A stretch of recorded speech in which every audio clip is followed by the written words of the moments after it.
In this video, we are going to look at electrical circuits. So, first thing that we need to be aware of is that electrical circuits are made up of different components, each having their own circuit symbol. The first one that we're going to look at here is cell, and a group of cells working together is a battery. Then we have here a switch which is open, one which is closed, a filament light bulb or bulb. We have a fuse. If there's a line going through the rectangle, it's fuse. If there is no line going through the rectangle, it is a resistor, an ammeter, a voltmeter, a variable resistor, so a resistor that can change its resistance, a diode which only allows current to flow in one direction, a light emitting diode which produces light, and a thermistor which changes its resistance depending on temperature. So, a reminder. Current is the flow of electrons round a circuit, which only happens if there is a voltage, or another name for this, potential difference. The unit for current is ampere, which we give the symbol A. Voltage is the driving force that pushes the current round a circuit. And the unit for this is volts, which we give the symbol V. Resistance is anything in the circuit which slows down the flow of current. The unit for this is ohms, which we give the symbol omega. So what is the relationship between these three things? Well, if we look at the diagram below, we can see three different guys. One of them is volt, which is for voltage. One of them is amp, which is struggling to get through, and that's for current. And the other fella that's pulling is ohms, which represents resistance. If you increase the voltage, more current can be pushed through. So the volt fella will kick through more of the current. So more current can flow through the wire. However, if you increase the resistance, less current will flow through. So this represents here in the diagram that the ohm fella will be able to pull tighter and reduce the amount of current flowing through the circuit. So first thing that we need to do is create a standard circuit. Here we have a cell which has a positive and negative terminal. All circuits must be in a complete circle for current flow. Convectional current moves from a positive to negative terminal, as indicated in the diagram. To measure current, you use an ammeter. It works by measuring the current flowing through it. So it has to be placed in series. So here it is in the circuit. Voltmeter measures the voltage across a component or device in the circuit. So imagine if I place a resistor in my circuit, I can therefore measure the voltage going across it. Voltmeters must always be placed in parallel to the component that you wish to test.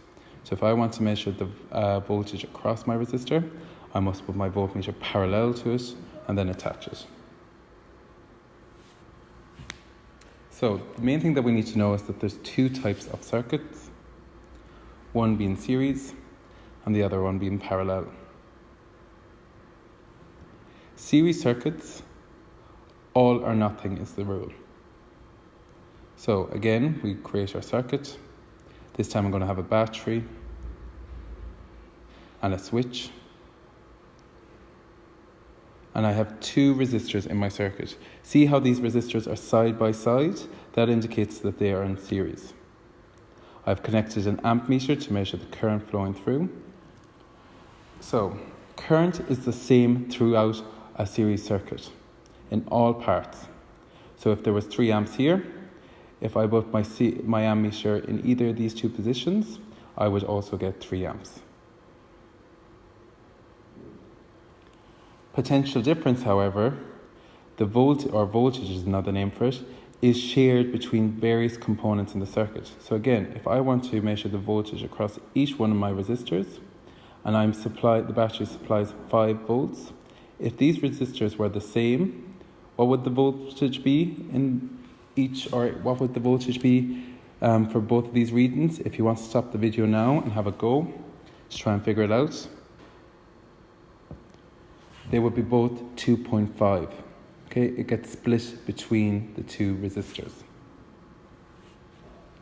So voltage across all the components in a series circuit is equal to the source voltage.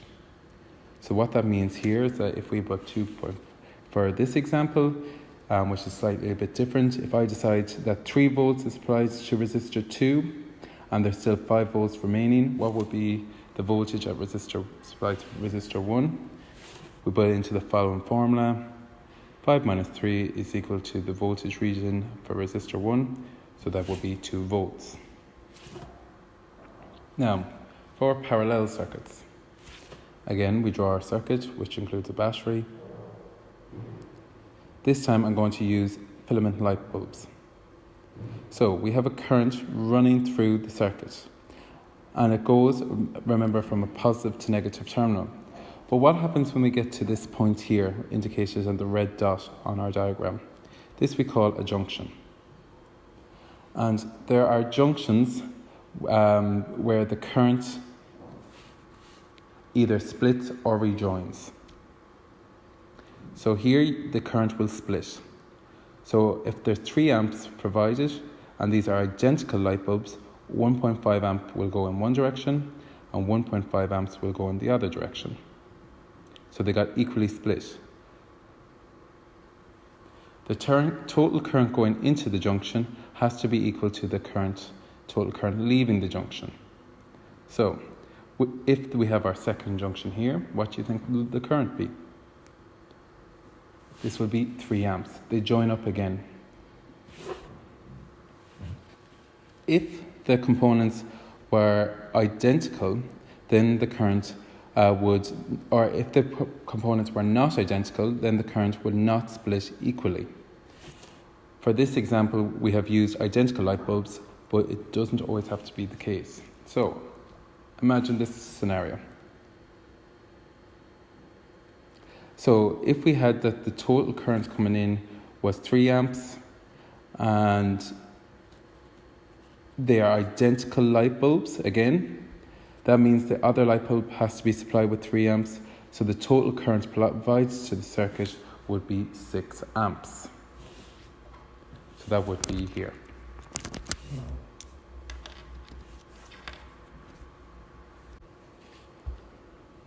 So 3 and 3 is 6 amps.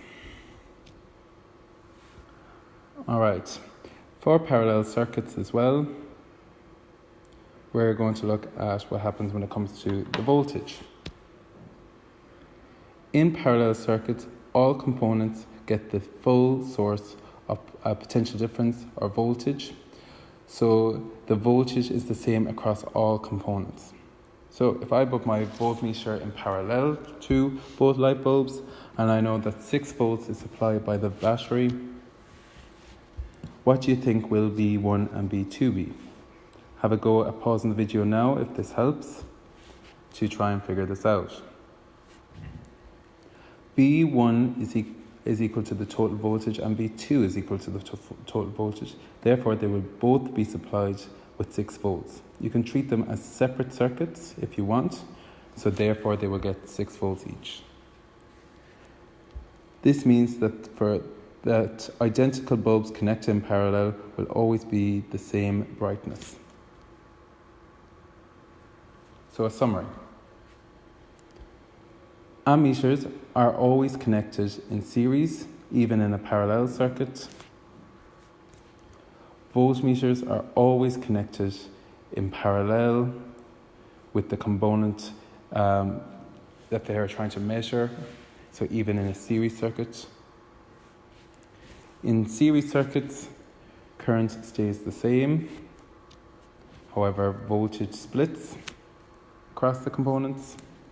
And in parallel, current splits and voltage stays the same. Hopefully this is of some help to you.